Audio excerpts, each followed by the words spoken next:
Supreme court ने article 62(1)(f) के तहत सियासतदानों की ताहियात नाअहली खत्म कर दी। सियासतदानों की नाअहली ताहियात नहीं होगी। आर्टिकल 62(1)(f) के तहत ताहियात नाअहली का फैसला वापस लिया जाता है। चीफ जस्टिस काजी फाइज ईसा ने महफूज फैसला सुना दिया।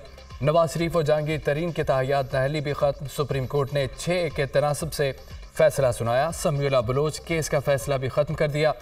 इलेक्शन एक्ट के तहत नाअहली की मुद्दत 5 साल तक है। नाअहली की मुद्दत के कानून को जांचने की जरूरत नहीं है। आर्टिकल 62(1)(f) को आइन से अलग करके नहीं पढ़ा जा सकता। 62(1)(f) की कोई कानून वजाहत नहीं करता। सुप्रीम कोर्ट का अक्सरियती फैसला। चीफ जस्टिस काजी फाइज ईसा की सरबराही में 7 रुकनी बेंच ने केस की समाअत की। लार्जर बेंच में justice Mansoor Ali Shah, justice Yahya Afridi, justice Aminuddin Khan, justice Musarrat Hilali, justice Jamal Mandokhail, justice Mohammad Ali Mazhar भी बेंच का हिस्सा थे। आर्टिकल 62(1)(f) कोई अज खुद लागू होने वाली शिक नहीं है। यह आर्टिकल नाअहली के डिक्लेरेशन और मुद्दत के तयन का तरीका नहीं बताता।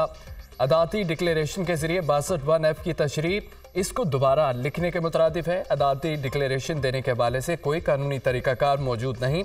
62(1)(f) की ताहियात किसी की नाअहली वाली तशरीह इस आर्टिकल के स्कोप से बाहर है। ऐसी तशरीह उम्मीदवार को वोट देने के बुनियादी हक को ख़त्म करती है। ऐसी तशरीह आर्टिकल 17 में दर्ज हकूक़ के खिलाफ है। जब तक कोई कानून 62(1)(f) को काबिल अमल बनाने नहीं बनता, उसकी हैसियत 62(1)(d), (e) और (g) जैसी है। इलेक्शन एक्ट की सेक्शन 232 में तरमीम को जांचने की जरूरत बाकी नहीं रहती। सियासतदानों की ताहियात नाअहली केस का मुख्तसर तहरीरी फैसला जारी। जस्टिस याहिया अफरीदी का ताहियात नाअहली अक्सरियती फैसले से इख्तलाफ। एहतराम के साथ मैं अक्सरियती फैसले से मुत्तफिक नहीं हूँ। आर्टिकल 62(1)(f) की ताहियात नाअहली ताहियात है और ना ही मुस्तकिल। नाअहली अदालत फैसला मौजूद होने तक है। समीउल्लाह बलोच केस में अज खुद नतीजा कानूनी तौर पर दुरुस्त है। जस्टिस याहिया अफरीदी का इख्तलाफी नोट। जी, बड़ा खुशाइंद फैसला है और मैं समझता हूँ कि एक जो गैर नाइंसाफी हुई थी उसका तदारुक हुआ है। और उन्होंने जो अपना अर्लियर डिसीजन था समीउल्लाह बलोच का, जिसमें सुप्रीम कोर्ट ने एक ऐसी तशरीह कर दी जिसका आईनी शिकों से कोई ताल्लुक इसलिए नहीं था कि जो आईने पाकिस्तान में क्वालिफिकेशंस और डिसक्वालिफिकेशंस जो हैं इलेक्शन में हिस्सा लेने की, उनमें कहीं पे ये नहीं है कि वो ताहयात नाअहल कर दिया जाए किसी को।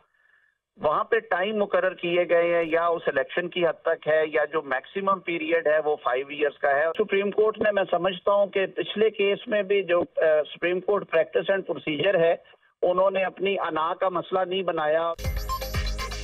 आजम नज़ीर तारड़ ने सुप्रीम कोर्ट के फैसले को खुशाइंद करार दे दिया। सुप्रीम कोर्ट ने उबहम दूर किया है। एक नाइंसाफी का अजाला हुआ है। आइन पाकिस्तान में कहीं नहीं लिखा किसी को ताहियात नाअहल कर दिया जाए। सुप्रीम कोर्ट ने इस कार्रवाई को अना का मसला नहीं बनाया बल्कि एक दब्बा धोया है। लीगी रहनुमा आजम नज़ीर तारड़ की दुनिया न्यूज़ से गुफ्तगू। सुप्रीम कोर्ट का नाअहली से मुतालिक दुरुस्त फैसला है। एक बड़ी गलती जो सुप्रीम कोर्ट ने की थी उसकी तलाफी हुई है। पनामा में नाअहली भी एक गलत फैसला था। सुप्रीम कोर्ट को चाहिए अपने बाकी फैसलों पर भी नज़रसानी करे। फैसले से नाअहल तमाम अफराद अब इलेक्शन में हिस्सा ले सकेंगे। क़वानीन की तशरीह पार्लिमान का काम है। अदालतें आइंदा अपने दौरे कार में रहकर फैसले करेंगे। साबिक अटॉर्नी जनरल इरफान कादिर की गुफ्तगू।